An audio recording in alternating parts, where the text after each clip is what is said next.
I've fallen and I can't get up. If you're old enough to remember this commercial from the 1980s, it's probably time to get your balance and vision checked, increase your vitamin D intake, and test your range of motion. Godspeed, Mrs. Fletcher. Good afternoon, and thanks for stopping by Across the Fence. I'm Keith Silva, in for Amy Finley. It's funny to look back on that old commercial and laugh, but falls are no joke. And it's not just older people who are at risk for falls. The CDC says that falls are the most common cause of traumatic brain injury. To talk about fall prevention and what we can do to stay upright, I'm joined by Jen McFall, and a rehab nurse specialist, and Catherine Shearer, a physical therapist and geriatric clinical specialist. Welcome to you both. Thank you. Thank you for coming on. Jen, let's start with you. It's easy to think of falls as an old person, problem, but we're all aging, and we all can fall. So talk a little bit about what people need to know about falls. Well, first, educating ourselves about fall prevention is crucial to reducing injuries, hospitalizations, and it preserves our independence. Mm-hmm. Anybody can fall at any age, and so safety is paramount. And the big issue with falling is as we get older, we're not as flexible. We may not have as much mobility. So different if you fall at 3, still bad, but if you fall at 3 as opposed to 93. Correct. As we get older, things change. So there's many different factors that go into having risk of falling. Mm-hmm. So we talk about like health-related factors, mm-hmm. our mental well-being, our sleep habits, making sure we're rested. The medications that some people are on can mm-hmm. cause some dizziness, lightheadedness, drowsiness. So just being careful of the medications. Our energy, our hydration, our nutrition is very important for our balance. And making sure that we're checking our vision yearly and having the right prescription for our glasses so we can see properly, our hearing. So lots of different things that we want to make sure that you're checking on a yearly basis. When you're talking to your primary care doctor, talk about your medications, talk about if you've had any falls. Mm-hmm. And then the external factors like stairs, area rugs in your home, are they tacked down? Mm. Can you trip over them? Is there adequate lighting in where you live? Are there cords in the way, clutter that you can trip on? So just taking a look at your area of where you live and where you're walking around and making sure that you're safe and you're not having fall risks. Awareness is what I'm being aware of everything, not only being aware of the area around you, but what medications you're taking, what the side effects of those things are. Correct. Kathy, I wanted to ask you, we want people to age in place, but we also want, everyone to understand that there are no little falls or big falls, there are just falls. So what is a fall, and is it the same as a trip? Should I be concerned if I didn't fall, I just tripped over something? The CDC defines a fall as coming to rest on a surface where you started unintentionally, lower than where you started unintentionally. And so a lot of people say to me, I didn't really fall, I landed hard in the chair, or it's a good thing that wall was in front of me, or I really would have fallen. But the reality is if the chair wasn't there or the wall wasn't there, you would have fallen. Right. So that still counts as a fall. Mm-hmm. And if somebody notices they're tripping a lot, maybe they're not clearing their feet, lifting their feet as much as they used to do, and that's something we would want to talk to them about. Okay, so a fall is a fall. If you fiend yourself in a space where you weren't supposed to be, yes, that's a fall. That's I a fall. like that. We talked about risks. Jen went over some of the risks. What about preventions? Exercise. Exercise.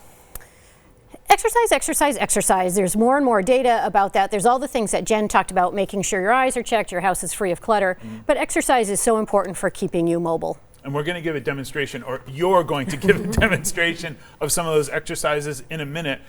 One of the things to do, it's good for older folks, it's good for everyone, is to find a group fitness group in your area.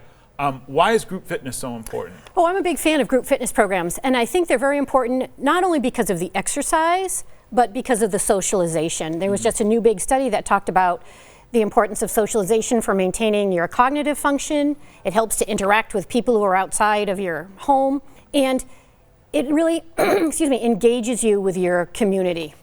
And we've got a list of some group fitness areas in Chittenden County that folks can go to, but you said if you talk with your primary care physician, they can also suggest group fitness in your area, regardless of where you are. UVM Medical has group fitness activities all throughout the state?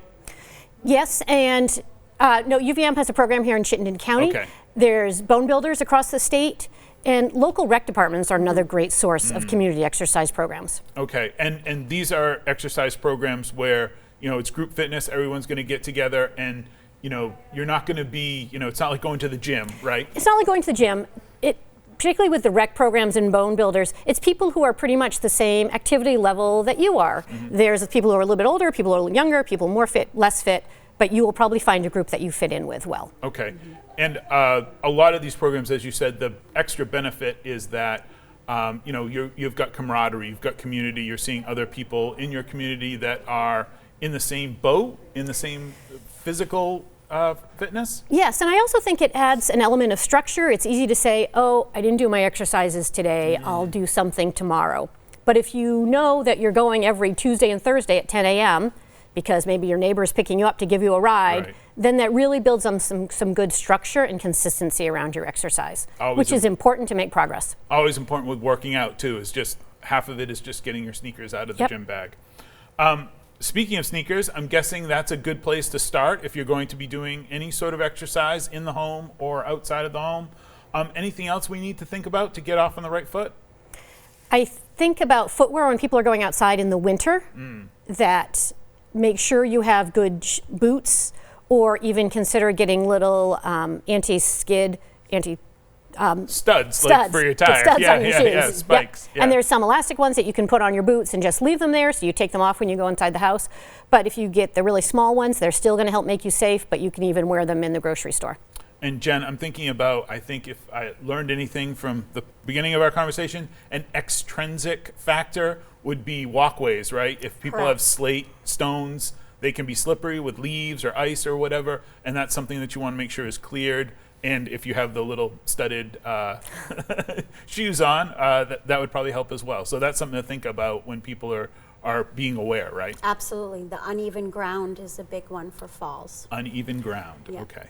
And so if you're walking on uneven ground and you feel like you need to use an assistive device, meaning a cane or a walker or trekking poles, to make you safer, I think that's a great idea, because fear of falling is a huge contributor to fall risk.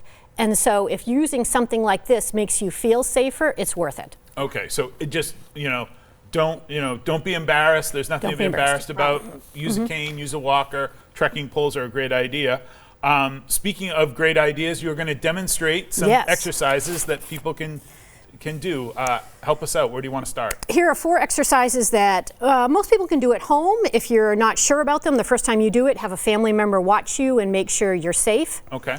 The first would be to come to the edge of your chair and practice this from a chair that is relatively easy for you to get out of. Don't do it in the lowest chair in your house. I want you to be successful at it. Okay. And what you're going to practice is just moving sit to stand. You're going to sit down all the way, stand up all the way. You do it from the front edge of your chair so your legs aren't pushing against this. Try not to use your hands. Okay.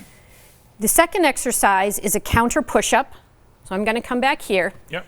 You can do this at your kitchen counter. Put your hands on it, just come forward and come up.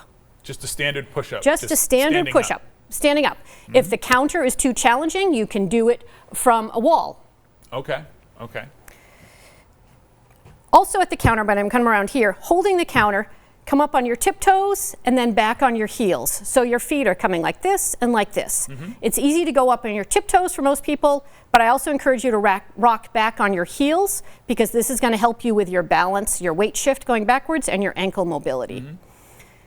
The fourth exercise is to stand, again, next to the counter and maybe even in the corner of your counter in the kitchen or in a corner of the wall, and put your feet together. Okay.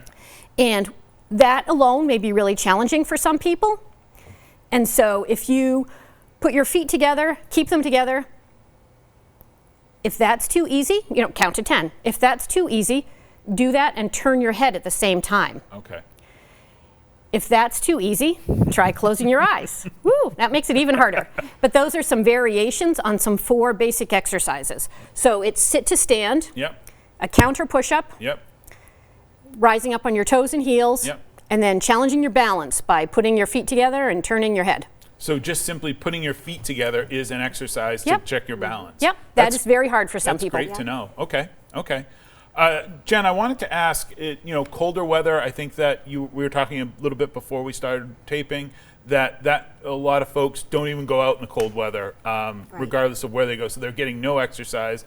They may be in a small apartment or just the first floor of their home. What do you suggest to people to get out and get some exercise? Is there a trick? Is there a tip? Well, people don't like to go out in the cold. They're worried about falling because it's slippery, the snow, the ice, whether it's raining. So I often tell people, do laps around your apartment or your home. Go up and down your stairs if you're safe to do that. Do the sit-to-stands like Kathy was mentioning. Get in the car and go to the grocery store, and before you start looking for your items, do a lap around the grocery store to give you some exercise. Go to the mall and walk in the mall. So find a place that you feel safe to actually be able to move and do some exercise. When I saw you suggesting this question as we were preparing for the program, I was like, malls? Are there still malls around? There's a couple, there's a few, but the grocery store is a great idea. They're all gigantic now, and you could get probably a good half mile Go up and walking down around, the aisles. walking around the aisles. Well, we're just about out of time. Thank you both very much. This is always good. I always like doing this program. I think it's great for our viewers and also great for me to remind me that, an eye test. I did get my eye test. The last time we were on here, I said, I don't know if I'll get to fit that one in, but I did. So Excellent. I feel good about that. The fall prevention at the UVM Medical Center, you can look for that information on the screen. That's a great place to get referrals, to get ideas. Also, the CDC website has some great fall prevention. My thanks to the crew behind the scenes here at WCAX who keep us upright and balanced each and every day. I'm Keith Silva. This is Across the Fence. Thanks for being part of our family.